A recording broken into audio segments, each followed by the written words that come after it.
자, 봅시다. 자, 우리 40페이지 당사자 관련돼서 우리가 보셔야죠.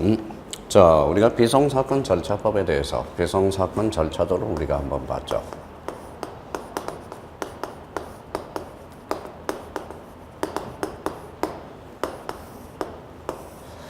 자, 비송사건 절차와 관련돼서 대표적으로 우리가 본 게 뭐죠? 전 시간에 본 게 여기 이제 간할에 대해서 우리가 봤습니다. 자, 두 번째 뭘 봐야죠? 바로 신청인에서 우리가 봐야 되고요. 대표적으로 이제 신청 방법이라는 게 있고요. 그래서 신청 방법. 그 다음에 이제 심리 및 재판이 돼 있죠. 그래서 심리 및 재판. 그 다음에 이제 불복 방법에 대해서, 불복 방법. 자, 그래서 이제 기타 문제와 관련돼서 대표적으로 무슨 문제를 봤습니까?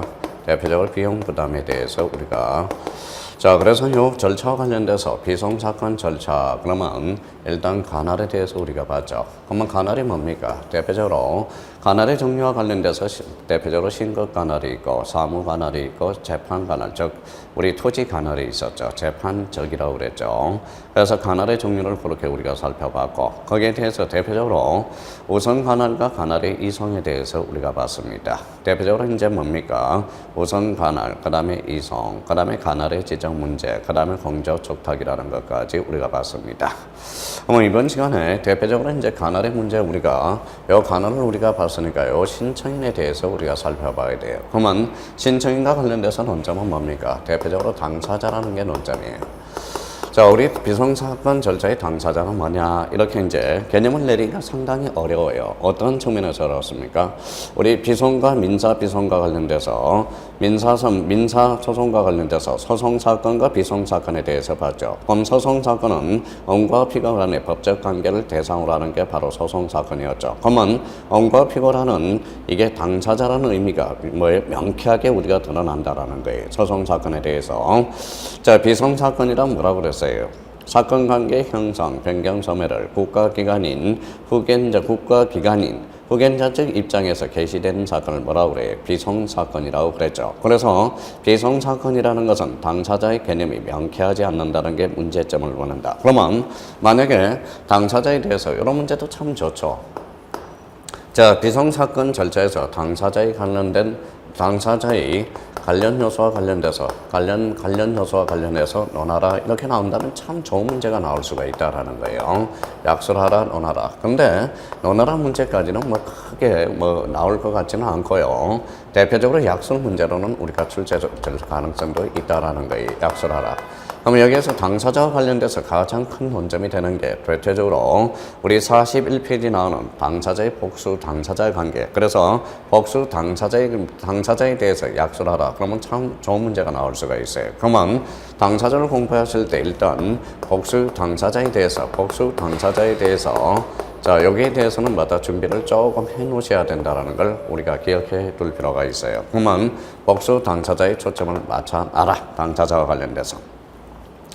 그럼 첫 번째 이제 의의와 관련돼서 당사자 개념의 불명확화, 법적 용어의 불통일성이라는 전제 요건을 제가 목차로 잡아놨어요. 그러면 소송이라는 것은 언과 피고 간의 대립구조를 기초로 하고 있다. 그래서 언고 피고 당사자 명쾌하게 정의가 내려진다라는 거예요. 근데 법적 분쟁을 전제로 하면서 누가 당사자인지 명백하다. 이와 달리 비송사건은 사건 관계를 형성하는 절차로서 국가기관인 흑연적 개입을 대상하는 사건으로 특정 간의 다툼이라고 말할 수 없어 당사자 능력을 개념을 명백히 규정짓기가 어렵다라는 게 바로 비송사건 절차법의 하나의 허점이라고 발견할 수 있습니다. 그렇다면 비송사건 절차에서 당사자란 그럼 뭐냐? 바로 대표적으로 당사자라고 하면 첫 번째 신청인을 둘 수 있다라는 거예요. 그래서 사건의 신청인이다. 그래서 우리가 신청인과 관련돼서 여기에 이제 연결이 되기 시작하죠. 그래서 우리가 간할 문제를 보고 이제 신청인의 문제를 보는 게 바로 사건의 신청인, 당사자의 개념을 내릴 수 있고요. 자, 그러면 재판을 받을 수 있는 자이거나 항고인이 될 것이며 비송사건의 전국 재판을 흐르는 권리 의무의 영향을 받은 자. 그럼 대표적으로 사건의 신청인은 당사자는 뭐냐? 권리 의무 관계. 권리와 의무의 영향을 받는 자. 권리 의무의 영향을 받는 자가 뭐가 된다? 대표적인 당사자가 될 수 있다라는 겁니다. 그렇다면 우리가 권리 의무 관계, 법률 관계라고 말씀을 드렸고, 그러면 사건의 신청인이 대표적으로 당사자가 될 수 있다라는 것. 그러면 첫 번째 사건의 신청인을 우리가 들 수가 있고요. 자, 그러면 여기에 대해서 우리가 이해관계는 있는데, 그러면 이해관계는 다 당사자나 그렇지는 않다라는 거예요. 그 이해관계이라도 권리 의무의 영향을 받는 자가 바로 당사자가 될 수 있다라는 거예요. 그래서 이해관계이라는 논점이 하나 발생하게 됩니다. 이해관계는 전국 재판회에서 널리 직접적 혹은 간접적으로 권리 의무의 영향을 받는 자를 포함하는 개념으로서 당사자와는 다른 개념입니다. 따라서 이해관계는 반드시 당사자가 되는 것은 아니며 사건의 신청인이 될 경우만 당사자가 될 수 있다라는 게 나와 있죠. 그러면 이해관계는이라도 권리 의무의 영향을 받은 자로서 사건의 신청인 곧 이게 바로 당사자가 될 수 있다라는 개념을 우리가 잡아놔야 됩니다. 자, 검사는 뭡니까? 권리 의무의 관계를 맺지 않죠. 검사라는 것은 대표적으로 공익의 대표자예요. 공익의 대표자로서 나서라는 거죠. 그러면 공익의 대표자로서 검사는 나서라. 그러면 신청인은 될지언정 우리 검사는 당사자가 될 수 없다라는 거예요. 그래서 첫 번째 검사는 뭐라고 나왔어요? 바로 공익의 대표자로서. 거기에다 줄 서놓으세요. 공익의 대표자로서. 피송사건에 참여하는 경우가 있지만 피송사건의 전국 재판에 자기의 권리 의무에 아무런 영향을 받지 않으므로 당사자가 될 수 없다라는 거네. 그래서 검사는 공익의 대표자. 자, 4번은 피송사건의 절차법상 당사자를 지칭하는 용어가 통일되어 있지 않다라는 게, 그래서 이제 법전 용어의 불통일성이라는 겁니다. 어떨 때는 당사자가 이렇게 나오는 경우도 있어요. 당사자가 뭐냐? 자, 관계인이라고 대변되는 경우가 있고, 그래서 관계인 이렇게 나오는 경우도 있고요.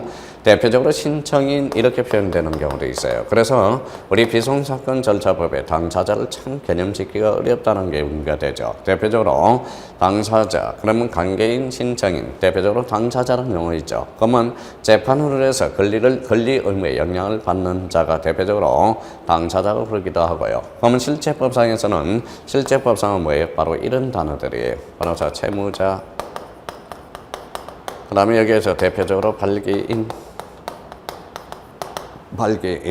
대표적으로 이제 이사, 그 다음에 회사, 그런 측면에서 우리가 표현되기도 한다라는 거예요. 그러면 여기에서 이제 대표적으로, 그러면 우리 당사자의 관련돼서 약간 약설하라. 그러면 당사자에 관련돼서는 대표적으로 사건이 신청인이 되며 권리 의무의 영향을 받는 자가 당사자가 되며, 그러면 당사자 이해관계에는 대표적으로 뭐예요? 개념을 갖지 않다라는 걸 잡아줄 필요가 있어요. 그러면 이해관계인도 권리 의무의 영향을 받지 않는다면 이해관계인도 당사자가 될 수 없다라는 거고, 검사라는 것은 대표적으로 뭐의 대표자다? 공익의 대표자라서 표현이 되고, 그러면 검사도 대표적으로 당사자가 될 수 없다라는 거죠. 그래서 관계인, 신청인, 그러면 이런 단어들은 대표적으로 뭐가 될 수 있다? 그러면 당사자. 그래서 법전 용어에 불통일성을 두고 있다라는 거. 그래서 관계인, 신청인, 채무자, 발기인, 이사회사 이렇게 이제 표현이 될 수 있다라는 거예요. 자, 그러면 이제 처음 강의 듣는 사람은 대표적으로 이런 의미가 되죠. 바로 실체법이 뭐냐? 바로 실체법. 실체법이 뭐고 절차법의 관계를 우리가 한번 약간의 개념적인 요소를 짚고 들어가자고요. 그럼 실체법이라는 것은 실체법과 절차법의 관계는, 실체법은 대표적으로 목적이 의미가 있고요. 요 절차법은 대표적으로 수단의 목적이 있다라는 거예요. 그러면 절차법과 실체법의 관계는 대표적으로 절차법의 목적이 될 수 있는 게 무슨 법이다? 대표적인 실체법이 되고요. 실체법의 수단이 되는 게 바로 뭐가 됩니까? 바로 절차법이 된다는 거예요. 그러면 절차법과 실체법의 개념 정의는 대표적으로 절차법의 목적은 실체법이고 실체법의 수단은 절차법이 됩니다. 그렇다면 이렇게 의미가 되겠죠. 여기에 이제 차체라면 차체가 있어요. 여기에 차체가 되죠. 차체가 되고 이게 바뀝니다. 여기에 바뀌죠. 자, 여기에 차체가 뭡니까? 뭐가 있어야 굴러가요? 바퀴가 있어야 굴러가죠. 그렇다면 여기에 차체에 해당되는 게 대표적으로 실체법이고, 실체법, 요 바퀴가 대표적인 절차법이 된다라는 거예요. 그래서 이런 우리가 의미상으로는 첫 번째 이렇게 이제 잡아둘 수 있고요. 실체법의 수단이 절차법이고 절차법의 목적이 뭐다? 실체법이다. 그렇다면 자동차에 갖다 대면 차체가 실체법이고 그 다음에 바퀴가 절차법이 된다라는 겁니다. 자, 자, 이런 관계에서 우리가 이제 실체법의 의미를 잡을 때 실체 관계가 뭐고 절차 관계가 뭔지 우리가 이제 부동산 등기와 관련돼서 대표적으로 이런 것들을 이야기하죠. 갑이라는 사람이 있어요. 갑이 건물이 하나가 있어요. 건물이 하나 있고 자, 그러면 얼과 관련돼서 이 집을 팔기로 매매하기로 이야기를 했다라는 겁니다. 자, 그러면 3억에 대해서 매매하기로 했다. 그러면 이 사람은 결론적으로 매도인이 되고 이 사람은 매수인이 된다라는 거예요. 그러면 이 사람과 이 사람의 관계가 바로 이 관계가 바로 무슨 관계냐? 바로 실체 관계라는 거야. 그럼 여기에서 대표적으로 사인이 이제 탄생되고 이때도 이제 사인이 발생하게 되죠. 그러면 이 사인 간을 규율하는 법, 이 사인 간을 규율하는 관계 이게 바로 대표적인 이게 실체 관계가 탄생하게 됩니다. 자, 실체 관계는 대표적으로 실체법을 낳고요. 우리 행정사 과목에서 대표적인 실체법이 뭐가 있느냐? 바로 민법. 그래서 대표적으로 민법 총칙이 무슨 법이 됩니다? 바로 대표적인 실체법이 됩니다. 자, 그러면 이 사인이 뭡니까? 집을 팔았으니까 어디로 갑니까? 바로 등기소로 가죠. 요 과정이 바로 뭡니까? 이게 절차 관계가 되는 거예요. 절차 관계. 그래서 절차 관계. 그러면 절차법이 탄생하게 되고요. 이 절차법이 대표적으로 부동산 등기와 관련돼서 부동산 등기법은 절차법이 되죠. 그러면 민법과 부동산 등기법의 관계는 대표적으로 실체법과 절차법의 관계가 형성이 되고 있다라는 거. 그러면 결론적으로 사인이 국가죠. 그럼 그대로 사용하면 돼요. 사인이 국가관계에서 그러면 사건관계의 형성, 변경, 소멸을 이 등기소 국가기관이 우변적 입장에서 개시되는 사건 이게 바로 대표적인 무슨 사건이 됩니까? 이게 비송사건이 된다라는 거예요. 그러면 여기서 사인한테 등기를 요구하겠죠. 등기를 안 해주면 여기서 대표적인 우리 등기 청구권이라는 게 탄생하게 되고요. 대표적으로 사인간 국가 간의 관계에서 이게 바로 등기 신청권이라는 게 탄생하게 됩니다. 그렇다면 등기 청구권은 결론적으로 실체법상 권리가 된다라는 거고 등기 신청권은 결론적으로 뭡니까? 절차법상의 권리가 된다는 거예요. 그러면 등기 신청권이란 사인이 국가한테 요구하는 게 바로 등기 신청권이요. 사인이 사인한테 요구하는 게 등기 청구권의 관계가 형성되고 있다라는 거예요. 그러면 이 실체법과 절차법의 관계를 다시 한번 개념 요소를 우리가 재야 되고 그러면 실체법상 용어인 대체적으로 관계인이라든지 그 다음에 채무자, 발기인, 이사회사, 이사회사에 대해서도 대표적으로 실체법상 당사자가 될 수 있다는 관계가 형성되고 있다는 거예요. 그래서 이 사람과 이 사람의 관계는 매도인, 매수인의 관계가 형성이 되고요. 그럼 만약에 갑이 을한테 1억을 부어줬다. 이 사람은 뭐가 됩니까? 채권자, 이 사람은 채무자가 되겠죠. 그래서 채무자, 발기인, 이사회사 이게 대표적인 실체법상의 당사자가 될 수 있다라는 거네. 그러면 이런 관계에서 우리 실체법과 절차법의 관계는 목적과 수단의 관계다. 그렇게 이제 의미를 결정지을 수 있다라는 겁니다. 자, 그렇다면 이제 실체법과 절차법의 관계를 우리가 간단하게 살펴봤고 여기에 대해서 우리가 당사자와 관련돼서 당사자가 누가 될 수 있는가 그래서 배송사건 절차에서는 뭐예요? 당사자는 개념을 듣기가 명쾌하지 않다라는 게 문제점이 하나 발생하고 여기에 대해서 사건 신청인이 대표적으로 뭐가 된다? 당사자가 될 수 있다라는 의미 정도는 우리가 확보해둬야 우리 강론 파트에서 문제를 접근해 들어갈 수가 있습니다. 그러면 이제 대표적으로 무슨 당사자? 복수 당사자. 자, 여기에 대해서는 아직 약속 문제로 출제가 되지 않았으니까 약속 문제도 좀 단단히 대비해 놓으셔야 됩니다. 약속. 그러면 복수 당사자에 대해서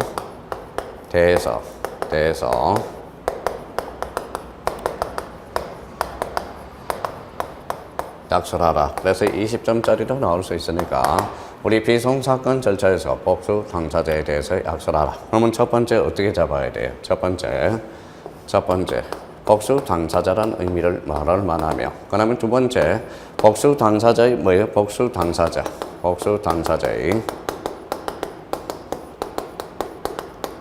예시. 그래서 예를 우리가 둘 수 있죠. 복수 당사자의 예시를 두고 거기에 대한 세 번째 복수 당사자의 효과. 효과는 어떻게 될 건가. 그래서 대표적으로 효과를 우리가 대변할 수 있고 여기에 대해서 대표적으로 결을 하고 잡을 수도 있어요. 그러면 복수 당사자에 대해서 시나리오를 한번 작성해 놓고 들어가야 됩니다. 의, 복수 당사자의 예시, 효과, 결. 이렇게 이제 한번 나름대로 이제 시나리오를 작성한다면 첫 번째 의. 복수 당사자가 뭐냐? 복수라는 것은 결론적으로 수인이죠. 그래서 수인 당사자를 이야기하겠죠. 그래서 복수 당사자의 예를 한번 복수 당사자는 수인이 될 수 있다. 그러면 이런 의미에서 복수 당사자의 개념을 약간 개념적인 요소를 한번 적어놓고 가면 되고요. 그럼 복수 당사자의 예시 한마디로 이거는 공동신청 사건의 예를 들 수 있어요. 그래서 공동신청 사건의 예가 있습니다. 사건의 예시 이렇게도 우리가 의미를 떼고 자 공동신청 사건의 대표적인 우리가 이제 주식회사라는 게 있어요. 주식회사가 있고 그래서 주식회사 그러면 주주가 주체가 주는 거죠. 주주 그래서 주식회사 여기에 대해서 유한회사가 있다는 거예요. 유한회사 그러면 결론적으로 유한이라는 것은 유한 책임사원으로 구성된 게 바로 유한회사가 되겠죠. 그러면 우리가 상사 비송에서 대표적으로 주식회사와 유한회사에서 복수 당사자 문제가 발생할 수 있어요. 그러면 주식회사와 유한회사에 대한 대표적인 예들을 한번 규정해 둘 필요가 있어요. 그러면 우리가 이제 공통신청 사건의 예라는 게 있어요. 그럼 주식회사는 자 청산인의 변제 허가 신청 사건 그러면 청산인 줄쳐놓고 자 3번에 납입금 줄쳐놓고요. 그래서 납입 동그라미 쳐놨어요. 납입금 보관자 등의 변경 허가 신청 사건 발기인 또는 이사 단주 임의 매각 허가 신청 사건에서 이사 그래서 앞으로 주식회사 옆에다가 이렇게 써놔요. 자 그래서 우리 이제 뭐예요? 우리 고스톱을 칠 때 뭐라고 그래요? 청단이라는 게 있죠. 그래서 청단 납입이라고 좀 외워두시라는 거예요. 청단 납입 그러면 청산인 단지 임의 매각 납입금 이렇게 해서 청단 납입 그래서 청단 납입 그래서 청산인 단지 임의 매각 납입금 그래서 청산 납입이라고 좀 외워두시면 아주 좋고요. 그래서 객관식 문제라면 객관식 문제로 자주 출제되는데 일단은 공동신청 사건의 예시로서 이 세 개는 대표적으로 대표 선수니까 꼭 좀 암기를 해달라는 거. 그래서 청단 납입 자, 유한회사는 어떻게 되느냐? 유한회사와 관련돼서 대표적으로 자, 그게 합병 인가 신청 사건, 합동그라미. 자, 조직 변경 인가 신청 사건, 조동그라미. 그래서 조직 변경, 자, 변경할 회사의 이사와 감사. 그다음에 사원수 초과 인가 신청 사건. 그래서 거기 사자 동그라미잖아요. 그래서 이거는 어떻게 앞으로 외우느냐? 대표적으로 이렇게 좀 암기를 해주세요. 그래서 합조사라고 좀 연결을 해주세요. 그래서 자 합조사 그래서 합조사 유한회사 관련돼서는 합조사 그래서 공동신청 사건의 예시가 되고요. 그럼 주식회사 관련돼서 대표적으로 공동신청 사건에 대해서는 청단 납입 그래서 주식회사 그러면 청단 납입 위원회사는 합조사 합병인가허가 사건 자 조직 변경 인가허가 사건 그래서 대표적으로 사원주 초과 인가허가 사건에서 합조사 청단 납입 청단 납입 그래서 공동신청거래 사건의 예시를 한번 꼭 좀 이 부분에 대해서는 뭐가 필요하다 꼭 좀 뭡니까 암기가 필요하다라는 거예요. 그래서 암기 좀 요망합니다. 자, 세 번째와 관련돼서 두 번째 효과라고 규정되어 있네요. 이를 위반하고 단독으로 신청한 것은 부적법함으로 각하해야 된다. 각하라는 걸 동그라미 쳤고 각하라는 것은 우리 거부를 하는 거죠. 이를 간과하고 재판한 경우에 이를 취소 변경하는 원인은 될 수 있어도 취소 변경이 없는 한 재판은 와하다 유효하다. 그래서 각하 위반하고 단독으로 신청한 것은 부적법 각하라는 거예요. 대표적으로 이제 앞으로 이런 단어들 많이 보게 될 거예요. 대표적으로 각하라는 단어를 보게 되고요. 그다음에 기각이라는 걸 보게 되고, 그다음에 기각, 여기에 대해서 이제 각하기가 뭐냐면 인용을 더 보게 될 거예요. 각하라는 것은 한마디로 말씀드리면 문을 뚝뚝뚝 두드린다. 그러면 이거는 문도 안 열어져요. 그래서 여기서는 문전박대가 바로 대표적인 각하가 되고요. 기각이라는 것은 문을 뚝뚝 두드리는데 일단 문은 열었어요. 나가라 하는 게 바로 기각이 돼요. 인용 결정이라는 것은 뚝뚝뚝 두드렸어요. 들어왔어요. 참 이쁘다고 하는 게 바로 인용 결정이 됩니다. 그러면 대표적으로 공동사건 회의로서 여기에 위반된 효과는 대표적으로 단독으로 신청했을 때 각하라는 단어가 의미가 탄생하게 돼요. 그러면 각하와 기각과 인용이라는 개념을 다시 한번 잡아놓고 그러면 복수 당사자에 대해서 약속을 하라. 그러면 적어도 짧은 문제지만 복수 당사자의 예시. 그래서 공동신청 사건의 예시와 관련돼서 효과 괴뢰로 그래서 이 문제에 대해서도 한번 약속 문제로 출제될 수 있으니까 한번 대비를 해 둘 필요가 있어요. 아마 아직 출제가 됐느냐? 출제가 안 됐다라는 거. 그래서 복수 당사자와 관련돼서 한번 꼭 기억해 두라는 거.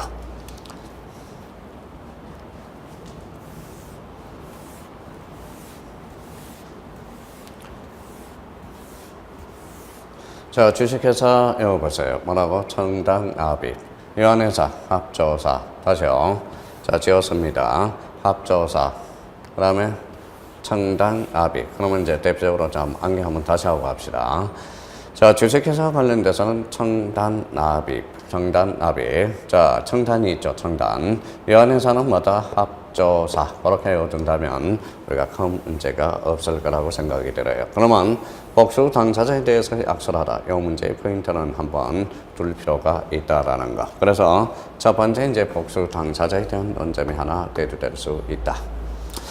자, 여기에 대해서 대표적으로 뭘 더 줄 수 있느냐? 당사자의 참가. 당사자의 참가는 어떻게 될 건가? 그래서 당사자의 참가라는 게 탄생하는 거예요. 그래서 참가라는 게 이때 참가가 바로 뭐예요? 보조 참가가 되는 거예요. 그러면 보조 참가도 당사자가 될 수 있느냐? 그 문제가 대두되게 되죠. 그러면 우리 비송사건 절차법은 보조 참가도 대표적으로 허용하고 있다라는 것. 그래서 허용하여도 분리할 것은 없다라는 거예요. 그래서 복수 당사자의 보조 참가에 하나 논점이 대두되기 시작한다. 그래서 복수 당사자 그렇게 이제 한번.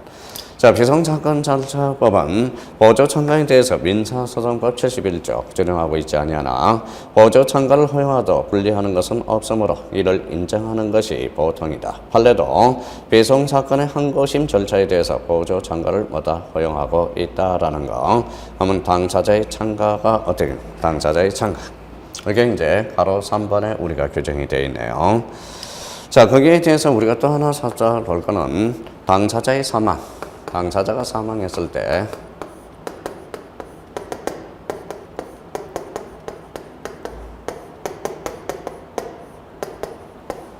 자, 당사자가 사망. 그럼 종료되겠죠. 그러면 절차적 종료로서 자연적 종료 원인이 되겠네요. 당사자가 사망했을 때. 그러면 당사자가 사망함으로써 그 상속인이 어떻게 될 건가? 그 상속인이 받을 수 있는가? 이게 바로 소송을 계속할 수 있는가? 소송을 계속할 수 있는가? 그 소송을 받을 수 있는가가 바로 대표적인 수계의 문제가 된다라는 거예요. 수계. 그래서 당사자의 사망과 수계라는 거. 그러면 신청해서 절차가 개시된 경우라도 그 후의 진행은 직권으로 운영 것이기 때문에 민사소송과 달리 중단에 대한 관념이 없다. 그러나 절차 진행 중에 당사자가 사망한 경우는 당사자의 사망이 비송사건 절차에 어떤 영향을 미치느냐 개별적으로 고려해야 할 것이다 라는 게 당사자의 사망과 수계라는 문제가 발생한다라는 겁니다. 그래서 우리 당사자와 관련돼서 우리 대표적으로 당사자는 대표적으로 신청과 관련된 문제가 대두될 수 있다라는 거.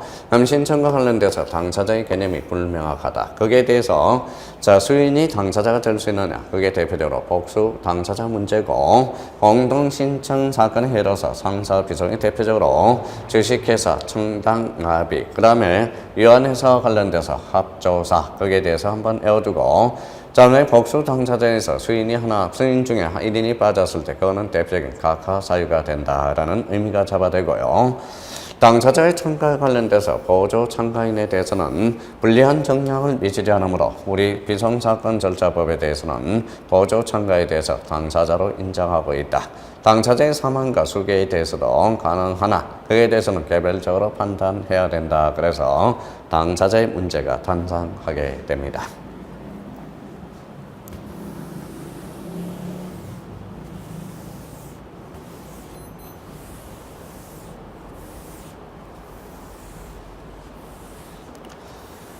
자, 대표적으로 이제 당사자의 개념을 잡았으니까 우리가 이렇게 이제 나와 있겠죠. 자, 이입니다. 그래서 자, 이와 관련돼서 뭐라고 나왔어요? 이게 당사자 능력과 비속 능력이라는 게 있어요. 당사자에서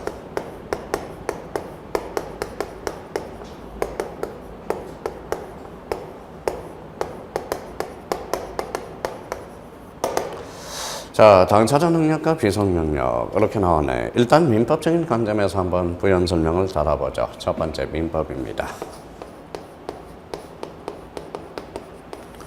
자, 민법과 관련해서는 뭐다? 인간은 태어나면 무슨 능력을 가지고 태어나죠? 대표적으로 권리 능력이라는 게 있어요. 권리 능력.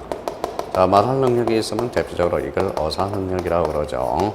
여기에 대해서 뭡니까? 대표적으로 행위 능력이 있다라는 거예요. 그래서 행위 능력. 그래서 우리 민법과 관련돼서 권리 능력, 어사 능력, 행위 능력이 대두되기 시작하고요. 우리가 포함 관계를 따진다면 대표적으로 이런 표시가 우리가 전개되기 시작하죠. 자, 저번에 한번 이야기했죠. 자, 권리 능력이 있으면 어사 능력이 있고, 어사 능력이 있으면 행위 능력이 있다라는 거예요. 그러면 권리 능력과 어사 능력과 행위 능력은 대표적으로 어디에서 탄생하느냐? 그렇게 이제 우리가 설명을 할 수가 있죠. 그래서 자, 일반적 성립 요건 우리가 잡아봤습니다. 민법에서 아마 잡았을 거예요. 일반적 성립 요건이 있다. 일반적 성립 요건은 이제 대표적으로 당목의입니다. 당목의. 그러면 여기 당이 뭐냐? 그래서 당사자라는 게 대두되죠. 그래서 당사자. 여기에 대해서 목적, 대표적으로 어사 표시라는 게 있어요. 그래서 당목의 이렇게 되죠. 일반적 성립 요건으로서 법률행위 성립 요건으로서 여기에 뭐가 탄생합니까? 바로 효력 요건이 탄생하게 되죠. 여기에서 이제 당사자가 무슨 능력이 있어야 돼? 권리 능력이 존재해야 되고 대표적으로 어사 능력이 존재해야 되고 그래서 어사 능력이 탄생하게 되고요. 옆에 대해서 대표적으로 행위 능력이 탄생하게 됩니다. 그래서 행위 능력. 자, 그러면 효력 요건. 자, 성립 요건을 갖춘 후에 효력 요건은 어디냐? 여기가 나와바리가 결론적으로 자, 무효와 취소의 단계에서 바로 취소입니다. 그러면 우리가 무효 취소는 성립 요건의 어떤 장태가 아니라 효력 요건에서 놀고 있다라는 겁니다. 그러면 무효 취소는 결론적으로 효력 요건의 문제가 돼. 그러면 처음부터 효력이 발생하지 않는 게 무효고 일단 효력은 발생하나 자, 취소권자의 취소에 의해서 효과가 발생하는 거 취소할 수 있는 게 바로 취소가 되겠죠. 그러면 무효 취소에 대해서는 대표적으로 효력 요건에서 놀고 있다. 그러면 대표적으로 권리 능력과 관련돼서 권리 능력이 없다 그러면 이거는 자, 절대적 무효가 된다라는 거예요. 그래서 절대적 무효가 탄생하게 되고 어사 능력이 없다. 그러면 이거는 절대적 무효가 돼. 그래서 절대적 무효 이렇게 탄생하게 되죠. 자, 행위 능력이 없다. 그러면 행위 능력이 없으면 이거는 뭐예요? 대표적으로 절대적 취소 사유가 된다라는 거예요. 취소. 그러면 행위 능력자, 행위 능력이 없다. 그러면 이거를 뭐라고 그래요? 대표적으로 제한 능력자가 있다라는 겁니다. 그러면 제한 능력자와 관련돼서 대표적으로 이렇게 이제 쳐놔야죠. 대표적으로 자, 미자라는 게 있고요. 두 번째 피한정 후견인이 있어요. 그래서 피한정 후견인 이렇게 탄생하게 되고 피한정 후견인. 자, 세 번째는 뭡니까? 바로 성년 후견인이 탄생하게 되죠. 그래서 성년 후견인. 그러면 미자가 뭡니까? 대표적으로 미성년자가 되죠. 미성년자. 자, 피한정 후견인은 대표적으로 뭐라고 그랬어요? 이거는 과거에는 한정치산자, 그렇죠. 한정치산자가 명칭이 뭐로 바뀌었다? 피한정 후견인이고 성년 후견인이 대표적으로 뭡니까? 이거는 금치산자였죠. 그래서 금치산자. 그래서 금치산자가 돼요. 그러면 미성년자와 한정치산자, 그 금치산자. 즉, 이 말은 자, 미성년자와 피한정 후견인과 성전 후견인은 대표적으로 절대적 취소 사유가 됩니다. 그래서 권리 능력, 어사 능력, 행위 능력이 대두되고 있다라는 걸 이렇게 하고요. 이때 행위 능력은 대표적으로 뭐가 됩니까? 이거는 법률 행위 능력이 된다라는 거예요. 그래서 법률 행위 능력이 곧 무슨 능력이다? 대표적인 행위 능력이 된다라는 거. 그렇게 이제 의미를 가져올 수 있죠. 자, 그러면 이제 민법을 봤으니까 우리가 대표적으로 부동산 소송과 관련돼서 민사소송과 관련돼서 우리가 보죠.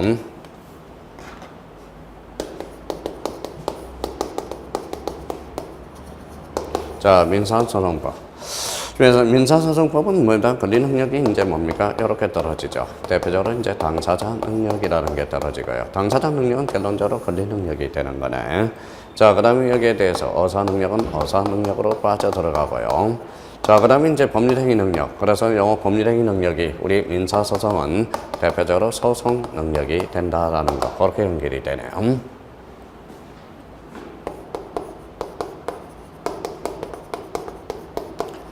자, 부동산 등기법이에요.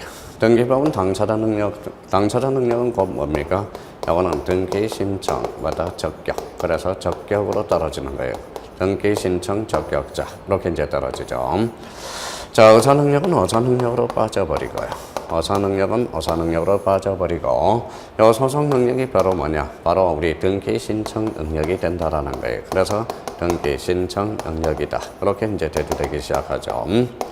자, 그러면 이제 비송사건 절차법. 비송사건 절차법에서, 자, 비송사건 절차법이 되네.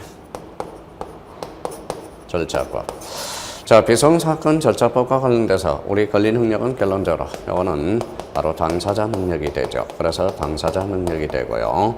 요 어사 능력은 어사 능력으로 빠져나게 되고, 자, 여기 이제 등기 신청행위로서 대표적으로 이게 바로 비송행위 능력. 그래서 비송행위 능력이 탄생하게 된다라는 거예요. 그러면 여기서 대표적으로 이제 비송행위 능력. 그러면 당사자 능력과 비송 능력 관련돼서 그래서 이렇게 지우니까 대표적으로 비송 능력이 되네.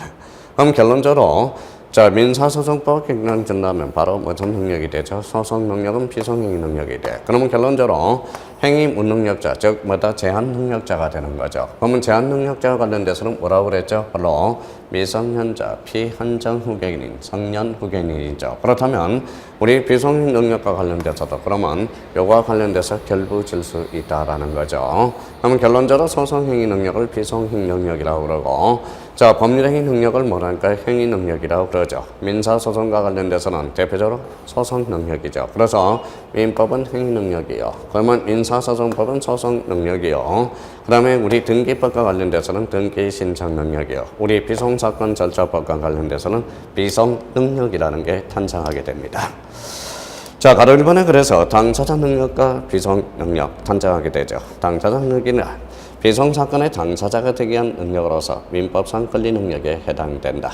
당사자 능력이 없는 자가 행한 신청이나 항고 등은 법률상 당연히 무효다. 왜? 우리 민법에서 권리 능력은 절대적 무효가 되거든. 그래서 법률상 당연히 무효이고요.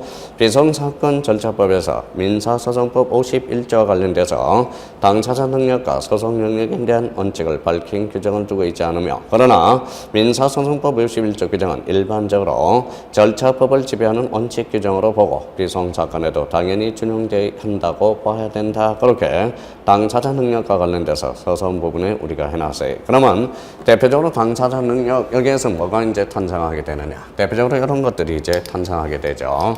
자, 법학에서 인이라는 것은 누가 있다? 바로 자연인이 있다. 그래서 자연인이 있고, 인에서 대표적으로 뭐가 탄생하게 된다? 바로 법인이 탄생하게 돼요. 그러면 여기에 대해서 인하면 자연인, 법인이 탄생하고, 그래서 여기는 대표적으로 이제 비법인으로서 비법인은 어떻게 될 건가? 그래서 비법인 문제가 탄생하게 돼요. 이 법인은 바로 권리 능력 없는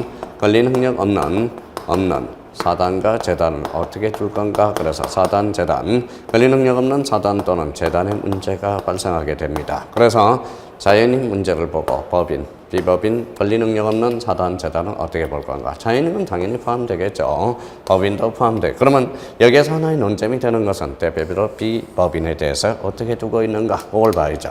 자연인입니다.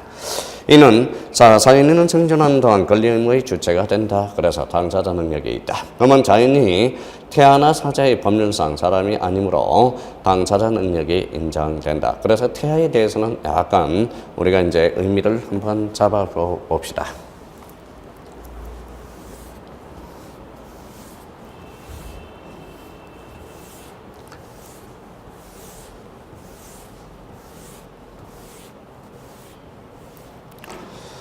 자, 태아에 대해서 이제 문제점이 하나 대두되기 시작하네요. 그래서 태아는 어때요? 아직 자연인이 아니죠. 왜 자연인이 아니에요? 그 문제죠. 자, 뱃속에 있는 요 태아가 바로 태아가 되는 거죠. 그럼 태아는 일단 태아의 권리 능력은 일단 두 가지가 있어요. 바로 정지 조건설과 대표적으로 해제 조건설이 있다. 그거는 아마 민법 교수님한테 많이 배웠을 거예요. 정지 조건이란 살아서 태어나면 그때부터 권리 능력을 인정해 주자. 그래서 정지 조건설. 정지 조건은 발생이 되죠. 그래서 정지 조건설은 이거는 대표적으로 뭐예요? 인격 소급설이 되는 거죠. 그래서 인격 소급설이 되는 거고. 자, 정지 조건은 살아서 태어나면 그때 발생시키자. 그래서 발생의 의미를 가져오고요. 해제 조건은 이거는 인정하죠. 해제 조건서는 자, 살아서 태어나면 그대로 가면 돼요. 해제 조건설의 명제가 뭡니까? 만약에 사산됐을 때 문제가 된다라는 거예요. 사산됐을 때 번거롭죠. 그래서 우리 등기법과 관련돼서 정지 조건설에서는 자, 저 살아서 태어나면 그때부터 등기 능력을 인정해 주자. 그래서 요 판례와 관련돼서는 등기와 관련돼서 등기 신청 적격과 관련돼서 판례는 불인정하고 있다라는 거예요. 판례는 정지 조건설에 따르면 부정하고 있죠. 자, 해제 조건서는 사산으로서 이거는 이미 등기 능력을 인정해 주자. 그래서 학설에서 인정하고 있다라는 거예요. 대표적으로. 그래서 학설 그래서 사산되면 이미 등기가 됐는데 사산되면 그때부터 없애버리자. 이게 대표적으로 극단적으로 이야기하면 이게 대표적인 해제 조건설이 되겠죠. 그래서 태와 관련돼서는 이제 정지 조건설과 해제 조건설에 대해서 조금 생각을 해둘 필요가 있다라는 거. 자, 법인은 민법상 권리 능력이 인정되므로 당연히 당사자 능력이 있다. 그러면 세 번째 비법인 사단 재단은 어떻게 될 건가? 이게 이제 하나의 논점으로 발생할 수가 있다라는 거예요. 그러면 법은 아닌 사단재단의 경우 당사자 능력을 인정한 민사소송법 52조가 비성사건에도 준용되어 당사자 능력을 가진가에 대해서는 논의가 있다. 자, 비성사건 절차법에서도 이와 같은 규정이 없으며 따라서 법인 아닌 사단재단에 대해서 비성사건 절차법상 당사자 능력을 인정할 것인지에 대해서는 견해가 대립되어 있으나 다수설은 출전하여 비법인 사단재단도 현실적으로 비성사건의 당사자가 될 필요성이 있다는 이유로 긍정하고 있다. 그래서 그렇게 출전하세요. 그러면 관련 판례와 관련돼서 민법 63조 임시사선임은 법인의 조직과 활동에 관한 것으로 법인결을 전제하는 조항이 아니고 법인 아닌 사단 재단의 경우에도 이사가 없거나 결연이 생길 수 있으며 통상의 절차에 따른 새로운 이사의 선임이 극히 곤란하고 종전은 이사의 긴급 처리권도 인정되지 아니한 경우는 사단이나 재단 또는 타인에게 손해가 생길 염려가 있으므로 민법 63조는 법인 아닌 사단 재단에서 유추 적용할 수 있다라는 게 관련 판례와 관련돼서 한번 비법인 사단 재단과 관련돼서는 학설과 판례에 대해서 그 1번과 2번에 대해서는 꼭 확인해 둘 필요가 있어요. 자, 이번에 비송능력, 즉 비송행위 능력이 되겠죠. 비송행위란 당사자가 스스로 유하게 비송행위를 하거나 또는 상대방이 법원으로부터 비송행위를 받기 위해 갖추어야 할 능력을 말하며 민사소송에서는 소송 능력에 해당되는 것이다. 이렇게 나와 있죠. 그래서 아까 여기에서 대표적으로 이런 의미를 잡았습니다.